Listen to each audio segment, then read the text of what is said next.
మత్తయి సువార్త 4:4 మనుషులు రొట్టె వల్ల మాత్రము కాదు గాని దేవుని మాట నుండి వచ్చు ప్రతి మాట వలన.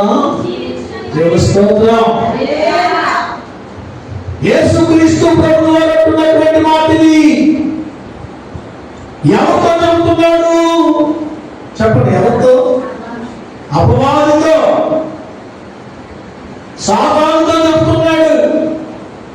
నీవు దేవుని కుమారుడైతే ఈ రాళ్ళను రొట్టెలకు ఆజ్ఞాపించు. దేవుడు మాటతో సెలవిస్తే రాళ్ళేమైతే అయిపోతే, కానీ అక్కడ అపవాది మాట నెరవేర్చబడకూడదని యేసు ప్రభువు అంటున్నాడు. మనుషులు రొట్టె వల్ల మాత్రము కాదు కానీ దేవుని మాట నుండి వచ్చు ప్రతి మాట. దేవుని స్తోత్రం. దేవుని మాట నుండి ప్రతి మాట వారిని ఏం చేస్తుంది? జీవింపచేస్తుంది. దేవుని స్తోత్రం చెప్పండి. కనుక పిల్లరా, ఆత్మ సంబంధమైన ఆహారము దేవుని మాట, దేవుని వాక్యం. వాక్యమే దేవుడు, దేవుడే ఆది యందు వాక్యం ఉండగా వాక్యము, వాక్యమే దేవుడై ఉన్నాడు. ఆది యందు వాక్యమై ఉన్నటువంటి దేవుడు ఎవరంటే యేసుక్రీస్తు ప్రభువు. దేవుని స్తోత్రం చెప్పండి.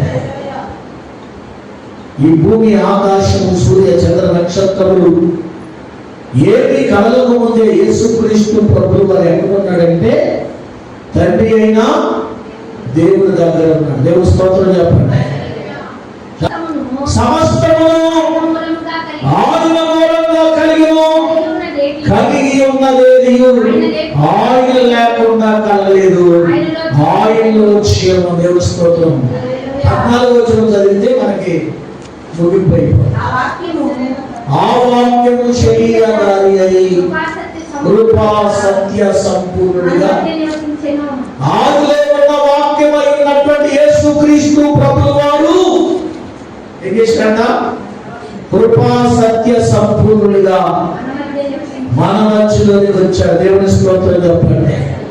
వాక్యమై ఉన్న దేవుడు, దేవుడై ఉన్న వాక్యము శరీరధారిగా శరీరము దాల్చుకొని ప్రియమైన దేవుని బిడ్డలారా, యేసుక్రీస్తు ప్రభువు వారిగా ఈ లోకంలోనికి 2025 సంవత్సరాల క్రితం ఈ లోకానికి వచ్చాడు.